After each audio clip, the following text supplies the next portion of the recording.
जय माता दी सभी को, हर हर महादेव। जय माँ काली। माँ के प्यारे बच्चों को, माँ के भक्तों को जय माँ काली। सभी का बहुत बहुत स्वागत है हमारे YouTube चैनल माँ काली का वायुपुत्र धाम में। और माँ काली की कृपा विशेष सब लोगों पर बनी रहे, ऐसी ही मैं प्रार्थना करता हूँ। महामाई आदि शक्ति सभी पर कृपा बनाए रखे, सबको बहुत बहुत आशीर्वाद दे, ऐसी मैं माई से प्रार्थना करता हूँ। मुझे उम्मीद है कि आप सभी लोग बहुत सुरक्षित होंगे, ठीक होंगे और आगे भी ऐसे ही रहें। आज की मैं एक जानकारी लेकर आया हूँ सवारी के लिए। एक बच्चे का सवाल था कि मेरी सवारी पहले आती थी, अब नहीं आती, और आती थी लेकिन वचन झूठे हुए, कोई भी वचन पूरा नहीं हुआ। और वो कहता है कि मुझे जब मैं सवारी मुझ पर आती थी तो मुझे याद भी रहता था कि मैं बोल क्या रहा हूँ, बस हाथ पैरों पर ज़ोर नहीं रहता था। जानकारी अच्छी लगे तो आप मुझे कमेंट करके ज़रूर बताएं, और अगर किसी का कोई और भी सवाल है तो हमें कमेंट करके पूछ सकता है, हम उस टॉपिक पे वीडियो ज़रूर बनाएंगे।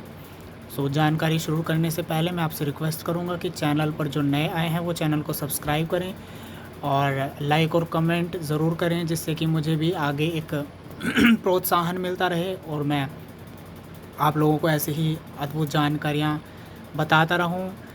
और इस वीडियो को शेयर भी करें ताकि जो बच्चे इस चीज़ से इस असमंजस में हैं सवारी को लेकर, उनको भी ये जानकारी प्राप्त हो। चलिए जानकारी शुरू करते हैं।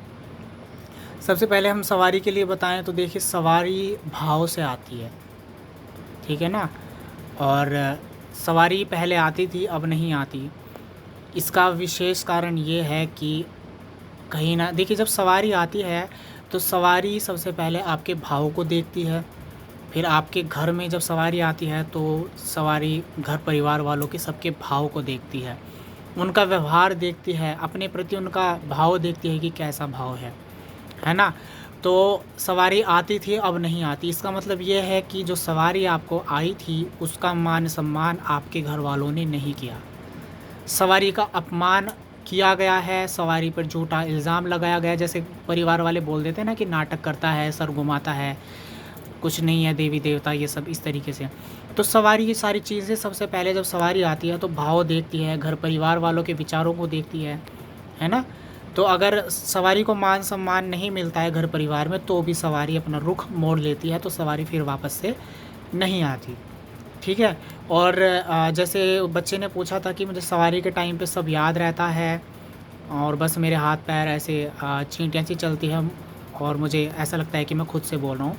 तो देखिए, इसका मतलब ये है कि सवारी अभी पूर्ण रूप से बनी नहीं है, ठीक है।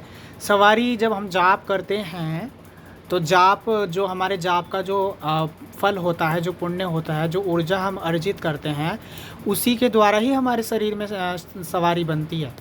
सवारी को एक छोटे बच्चे की तरह ले लीजिए। जैसे एक छोटा बच्चा जब पैदा होता है तो हम उसका बहुत ध्यान रखते हैं, उसको खिलाते पिलाते हैं, उसको दूध पिलाते हैं, उसको बहुत ध्यान करके उसको बड़ा करते हैं।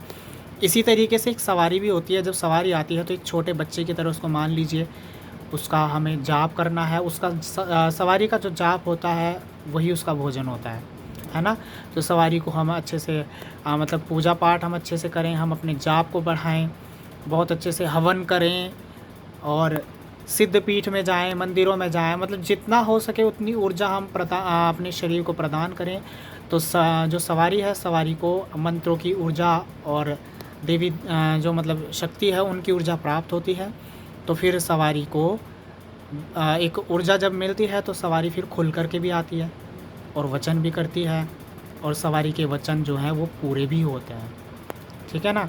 तो इसका मेन कारण यही है कि सवारी पहले आती थी, अब नहीं आती। तो कहीं ना कहीं आपका सवारी का आपके घर में अपमान हुआ है, इसलिए सवारी वापस से चली जाती है। और यही कारण होता है कि सवारी मतलब एक ऐसा होता है ना कि जैसा कच्चा फल, अगर कच्चा फल हमने तोड़ लिया तो वो खाने के लायक नहीं रहता, है ना। इसी तरह सवारी का भी होता है। जब तक कि शरीर मतलब जब तक कि जाप की ऊर्जा हमारे शरीर में बढ़ ना जाए तो तब तक हमें सवारी को बुलाना नहीं चाहिए बार बार, ऐसे सवारी का अपमान होता है, ठीक है ना। तो जाप की ऊर्जा अच्छे से भरें इतनी ऊर्जा उस सवारी को प्रदान करें कि सवारी खुल कर के आ सके और वचन भी करे, है ना?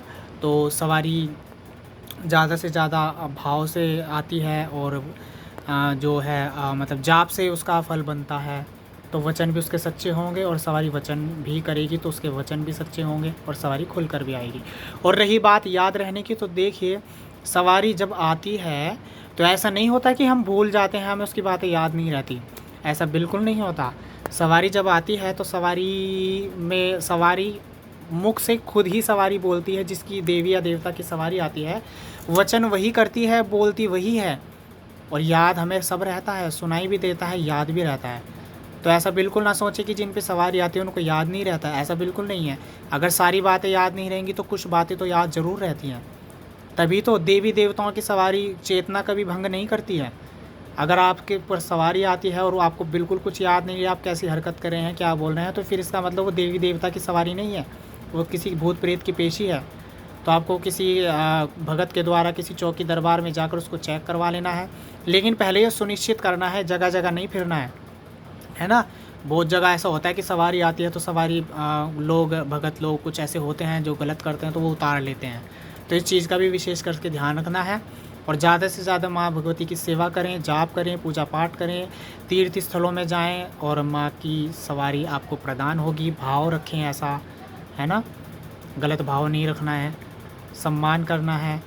माँ भगवती जो है भाव से चलती है, सभी का, औरत हो या पुरुष हो, सबका सम्मान करना है, किसी के बारे में गलत अपशब्द नहीं बोलने हैं।